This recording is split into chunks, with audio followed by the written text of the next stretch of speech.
Hello everyone, welcome back to my YouTube channel Ghar Sansar. तो आज हम डिस्कस करने वाले हैं कि हनुमान जन्मोत्सव कब है, 11 अप्रैल को या फिर 12 अप्रैल को। इसी के साथ हम जानेंगे शुभ मुहूर्त, पूजा विधि, हनुमान जन्मोत्सव का क्या महत्व है। साथ ही हम जानेंगे कुछ उपाय जो आप इस दिन कर सकते हैं और अपने जीवन की कुछ समस्याओं को हल कर सकते हैं। तो चलिए शुरू करते हैं। हिंदू धर्म में हनुमान जयंती का विशेष महत्व है। साथ ही यह दिन बजरंग बली को समर्पित होता है। वही यह दिन हनुमान जी के जन्मोत्सव के रूप में मनाया जाता है। बजरंग बली को शक्ति, भक्ति और सेवा का प्रतीक माना जाता है।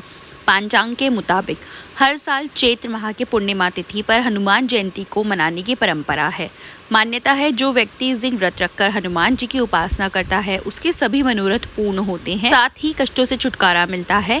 इस साल हनुमान जयंती का पर्व 12 अप्रैल को मनाया जाएगा। आइए जानते हैं तिथि और पूजा का शुभ मुहूर्त। वैदिक पंचांग के अनुसार चैत्र पूर्णिमा की तिथि की शुरुआत 12 अप्रैल 2025 को प्रातः 3:20 पर होगी।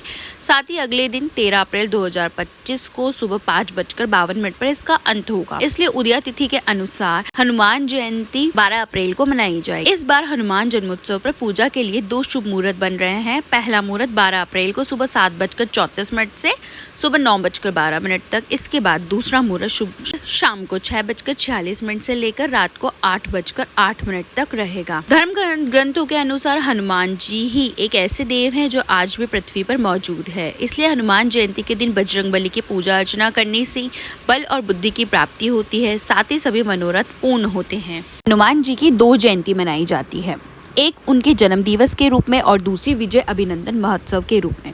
हनुमान जी जन्म से ही शक्तिशाली थे। उन्होंने एक बार सूर्य को फल समझकर खाने की कोशिश की। इंद्र ने उन्हें रोकने के लिए प्रहार किया जिससे वे मूर्छित हो गए। हनुमान जी को पवन पुत्र भी माना जाता है। इससे पवन देव क्रोधित हो गए और उन्होंने हवा रोक दी। फिर पूरे ब्रह्मांड में संकट आ गया। देवताओं की प्रार्थना के बाद ब्रह्मा जी ने हनुमान जी को दूसरा जीवन दिया। देवताओं ने उन्हें अपनी शक्तियां भी दी। जिस दिन हनुमान जी को दूसरा जीवन मिला वह चैत्र मास की पूर्णिमा थी, इसलिए इस दिन हनुमान जयंती मनाई जाती है। वहीं पौराणिक कहानियों के अनुसार माता सीता और श्री राम ने हनुमान जी को चिरंजीव होने का वरदान दिया था, इसलिए हनुमान जयंती कार्तिक माह में भी मनाई जाती है। आइए जानते हैं हनुमान जन्मोत्सव पूजा सामग्री। अगर आप भी इस दिन पूजा करना चाहते हैं तो पूजा के लिए सामग्री आप नोट कर सकते हैं। इस दिन आप पूजा के लिए लाल आसन लाएं, हनुमान जी की प्रतिमा, उसमें लाल सिंदूर चढ़ाने के लिए चमेली का तेल, लाल फूल, हनुमान चालीसा, बजरंग बाण, आरती भोग के लिए प्रसाद, बेसन के लड्डू, बूंदी के लड्डू अर्पित किए जाते हैं। पूजा विधि जान लेते हैं। इस दिन हनुमान जी की पूजा के लिए सबसे पहले मंदिर में घी का दीपक प्रज्वलित करें। हनुमान जी को गंगा जल से अभिषेक करें। इसके बाद उन्हें एक साफ कपड़े से पोंछ लें।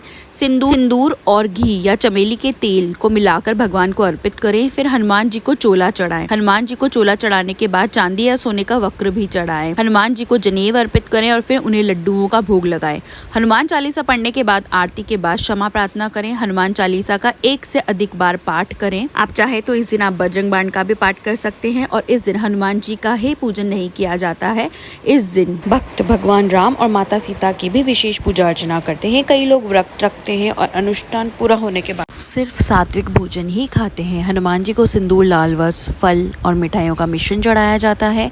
हनुमान जयंती के भोग में लड्डू जरूर शामिल किया जाता है क्योंकि माना जाता है कि भगवान हनुमान को बहुत पसंद है।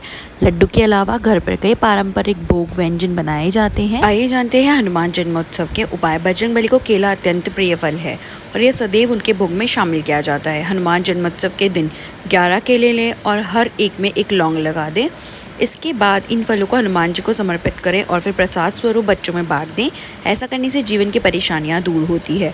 हनुमान जन्मोत्सव पर एक पान के पत्ते पर बूंदी के 2 लड्डू और एक लौंग रखें। इसे अच्छे से लपेट कर एक चांदी का वक्र चढ़ाएं और हनुमान जी को अर्पित कर दें। इससे आर्थिक समृद्धि आती है और करियर में तरक्की के रास्ते खुलते हैं।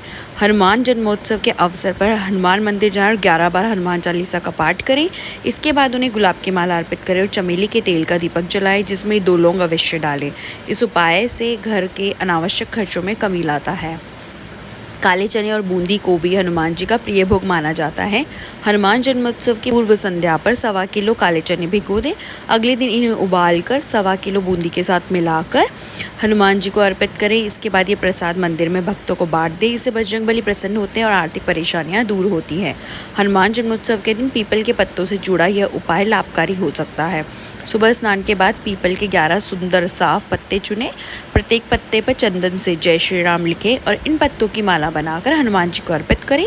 ऐसा माना जाता है इससे धन संपत्ति समस्याएं दूर होती है और घर में सुख समृद्धि आती है। हनुमान जी को गुलाब की माला चढ़ाएं। हनुमान जी को खुश करने का ये सबसे सरल उपाय है। हनुमान मंदिर में एक सरसों के तेल का और एक शुद्ध घी का दीपक जलाएं और हनुमान जी का पाठ करें। पैसों की तंगी से जूझ रहे हैं तो हनुमान जयंती के दिन पीपल के 11 पत्ते पर श्री राम लिखकर हनुमान जी को चढ़ाएं। हनुमान जी को विशेष पान का बेड़ा चढ़ाएं। इसमें सभी मुलायम चीज़ें डलवाएं जैसे खोपरा, बुरा, गुलकंद, बादाम, कतरी आदि। अगर आपको वीडियो जानकारी अच्छी लगी हो तो वीडियो को लाइक कीजिए और ऐसे ही मोर वीडियोस देखने के लिए मेरे चैनल को सब्सक्राइब कीजिए। Thank you for watching.